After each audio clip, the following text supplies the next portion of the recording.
CCC channel ప్రేక్షకులకు చాచాజీ జన్మదిన శుభాకాంక్షలు. ఈరోజు జవహర్లాల్ నెహ్రూ గారి జయంతి, అలాగే ఈరోజు మా బాలల దినోత్సవం కూడా. నెహ్రూ గారు మన దేశానికి ఎంత సేవ చేశారో మనందరికీ తెలుసు కదా. ఆయనకు చిన్న బాలలు అన్న, ఎర్రటి గులాబీ అన్న, తెల్లని పావురం అన్న చాలా ఇష్టం.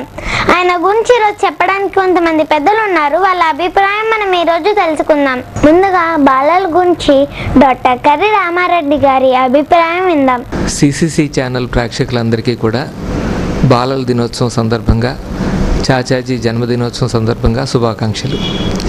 ఈరోజు బాలల దినోత్సవం కాబట్టి బాలల గురించి కొంత తెలుసుకుందాం. ఏదైనా ఒక మొక్క బాగా పెరిగింది అంటే విత్తనం బాగుండాలంటాం, ఆ విత్తనం వేసినటువంటి నేల బాగుండాలంటాం, పరిస్థితులు కూడా అనుకూలించాలంటాం. అంటే తగినంత వర్షపాతం, తగినంత సూర్యరశ్మి కావాలంటాం. అప్పుడే చక్కటి ఫలాలు వస్తాయి. అదేవిధంగా బాలల యొక్క వ్యక్తిత్వ వికాసంలో కూడా ఇవే మనకు అన్వయిస్తాయి. అంటే ఏమిటి? చక్కటి విత్తనాన్ని చక్కటి పరిస్థితుల్లో పెంచినప్పుడు మనకి చక్కటి పౌరులు వస్తారు, వాళ్ళ నుంచి మంచి ఫలితాలు ఆశిస్తాం అన్నమాట. అందుకు బాలల యొక్క వ్యక్తిత్వ వికాసం అనేటటువంటిది ఏ విధంగా జరుగుతుంటుంది అనేటటువంటిది మనం తెలుసుకుందాం. బాలల యొక్క వ్యక్తిత్వ వికాసానికి పుట్టినప్పుడు అందరి పిల్లలు సమానంగానే పుడతారు. కాస్త కొంచెం తెలివితేటలు ఎక్కువ ఉంటాయి, తక్కువ ఉంటాయి. అలాగే మిగిలిన వనరులు కూడా, శారీరకమైన పరిస్థితులు కాస్త ఎక్కువ తక్కువలు ఉంటాయి. కానీ వాళ్ళ వ్యక్తిత్వంలో ఇన్ని మార్పులు ఎలా ఉంటాయి, ఇంత వ్యత్యాసం ఎలా ఉంటుంది? కొంతమంది మహాత్మా గాంధీ గారి లాంటి వాళ్ళ ఎలా తయారవుతారు, కొంతమంది మరి మహా దుర్మార్గుల్లో ఎలా తయారవుతారు అంటే వారి యొక్క వ్యక్తిత్వ వికాసాన్ని బట్టి ఉంటుందని మనం గ్రహించాలి. వ్యక్తిత్వ వికాసం అనేటటువంటిది ఏ పరిస్థితుల్లో ఎలా మారుతుంటుంది అనేటటువంటిది గ్రహిద్దాం. మానసిక విశ్లేషణ సిద్ధాంతం ప్రకారంగా మనిషి మనసులో 3 భాగాలు ఉంటాయి: ఈడ్, ఈగో, సూపర్ ఈగో అనేటటువంటివి. ఈగో అంటే మనం ఏమిటి అనేటటువంటిది మన గురించి మనం తెలుసుకునేటటువంటి ఒక కాన్సెప్ట్. మనం అహం అనుకుంటే అది ఈగో అనుకోవచ్చు. ఈ ఈగోని 2 పక్కల 2 ప్రభావితం చేస్తాయి. ఒకటి ఏమిటంటే ఈడ్ అనేటటువంటిది ఒక కోరికల పుట్ట, నాకు అది కావాలి, ఇది కావాలి అనేటటువంటి కోరికల పుట్ట అయితే, మరి సూపర్ ఈగో అనేటటువంటిది మనిషి యొక్క నీతి, నియమాలు, కట్టుబాట్లు చెప్తూ మనిషిని ఒక క్రమ పద్ధతిలో ఉంచేటటువంటిది సూపర్ ఈగో అని అంటారు. ఈ సూపర్ ఈగో అనేటటువంటిది మనిషి యొక్క వ్యక్తిత్వ వికాసంలో చాలా కీలకమైనటువంటి పాత్ర వహిస్తుంటుంది. ఈ సూపర్ ఈగో డెవలప్మెంట్ ముఖ్యంగా మొట్టమొదటి 3 సంవత్సరాలు జరుగుతూ ఉంటుంటుంది. అంటే ఏమిటి?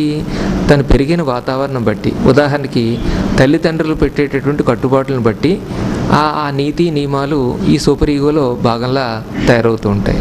తల్లిదండ్రులే కాకుండా మనం పెరిగినటువంటి వాతావరణం, మనం ఉన్నటువంటి మతం, అందులో ఉండేటటువంటి ఆచారాలు, వ్యవహారాలు, ఇవన్నీ కూడా ఈ సూపర్ ఈగో డెవలప్మెంట్ మీద ప్రభావం చూపిస్తాయి.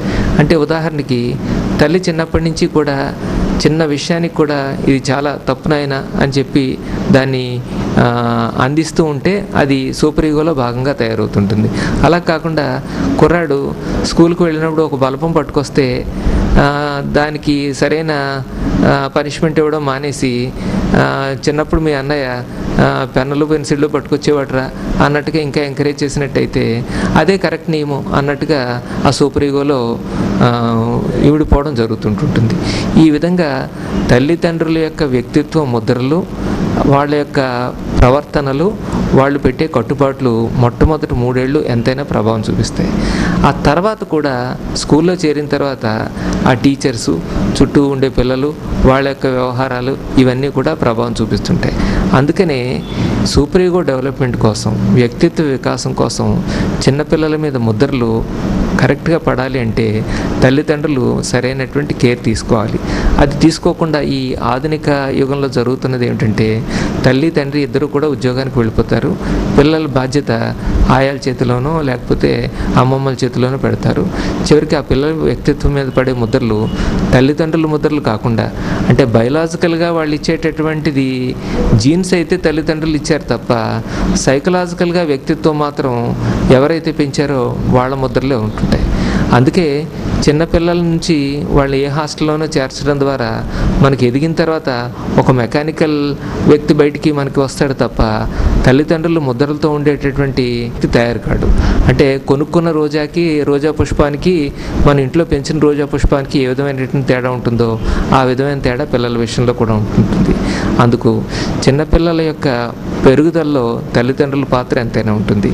ఆ తర్వాత టీచర్స్ కూడా ఎంతసేపు కూడా కేవలం స్కూల్లో వీళ్ళని పెరిగిన తర్వాత ఒక కంప్యూటర్ ఇంజనీరింగ్ చేద్దామా, ఐఐటికి బాట ఎలా వేయాలి, లేకపోతే ఐఏఎస్ని చేయడానికి ఏం చేయాలి, నెలకి ₹1,00,000 సంపాదించాలంటే మార్గం ఏమిటి అనేటటువంటి మెటీరియలిస్టిక్ ద్వారంలోనే వెళ్ళిపోతున్నారు తప్ప పిల్లల యొక్క వ్యక్తిత్వ వికాసానికి పనికొచ్చేటటువంటివి మోరల్ ఇన్స్ట్రక్షన్ లాంటి క్లాసులు కానీ లేక పూర్వకాలంలో ఉండేటటువంటి ఓ సుమతి శతకం, ఓ వేమన శతకం ఇట్లాంటివి చదివించడం, వాటి యొక్క ప్రభావం పిల్లల మీద ఉండేలా చూడటం అనేటటువంటిది జరగటం లేదు.